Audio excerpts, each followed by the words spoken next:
Hola, mi nombre es Carlos Adrián Torres Lara de la licenciatura en Lengua Inglesa. Hoy les voy a hablar sobre los tipos de expresión oral. La expresión oral es una de las formas más comunes de comunicación en la sociedad. Se trata de una habilidad que utilizamos de manera cotidiana en nuestra vida diaria, en nuestro trabajo, en nuestra interacción social. La expresión oral puede ser definida como la capacidad de comunicar ideas, pensamientos y sentimientos a través de la palabra hablada. ¿Cuántos son los tipos de expresión oral y cuáles son sus nombres? Existen varios tipos de expresión oral y cada uno de ellos tiene características y objetivos específicos. A continuación presentamos los tipos de expresión oral más comunes. Número 1. Exposición. Es una forma de presentación en la que el orador explica, argumenta o informa sobre un tema determinado. Se utiliza para transmitir conocimientos y caracteriza por ser formal y organizado. Número 2. Conferencia. Es una presentación en la que el orador explica un tema específico a un público determinado. Se caracteriza por ser más formal que una exposición y por tener una duración más larga. Número 3. El debate. Es una forma de discusión en la que se presentan diferentes puntos de vista sobre un tema específico.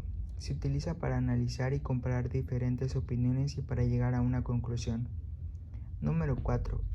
Entrevista. Es una conversación entre dos o más personas en la que se realizan preguntas y se dan respuestas. Se utiliza para obtener información sobre un tema determinado. Número 5. Discurso. Es una presentación formal en la que el orador presenta sus ideas y opiniones sobre un tema específico. Se utiliza para persuadir, motivar o informar a un público determinado. Número 6. Charla. Es una conversación informal en la que se intercambian ideas, pensamientos y opiniones sobre un tema determinado. Se caracteriza por ser más relajada y espontánea que una exposición o una conferencia. ¿Cuáles son los tipos de expresión oral y sus características? Número 1. Exposición. Objetivo: transmitir conocimiento sobre un tema determinado. Características: formal, organizada, clara y concisa. Ejemplo: presentación sobre un proyecto de investigación. Número 2. Conferencia. Objetivo: explicar un tema específico a un público determinado.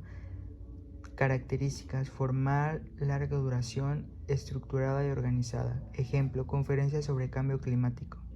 Número 3. Debate. El debate tiene como objetivo analizar, comparar diferentes puntos de vista sobre un tema determinado. Características: es estructurado, argumentativo, crítico y participativo. Ejemplo: debate sobre el aborto. Número 4. Entrevista. Objetivo: obtener información sobre un tema determinado. Características: preguntas y respuestas, formal o informal, estructurada o espontánea. Ejemplo: entrevista a un experto en tecnología. Número 5. Discurso. Objetivo: persuadir, motivar o informar a un público determinado. Características: formal, estructurado, emocional y persuasivo. Ejemplo: discurso de un político en una campaña electoral. Número 6. Charla. Objetivo: intercambiar ideas, pensamientos y opiniones sobre un tema determinado. Características: informal, espontáneo, relajada y participativa. Ejemplo: charla entre amigos sobre un tema de actualidad. El significado de los tipos de expresión oral. Los diferentes tipos de expresión oral tienen un significado específico y se utilizan en diferentes situaciones y contextos. La exposición y la conferencia se utilizan para transmitir conocimientos, el debate para analizar diferentes tipos y puntos de vista. Todos estos tipos de expresión oral se pueden usar de la misma forma en inglés y en español, así que todos son útiles y cualquiera puede ser usado en el idioma que quieras. Muchas gracias por su atención.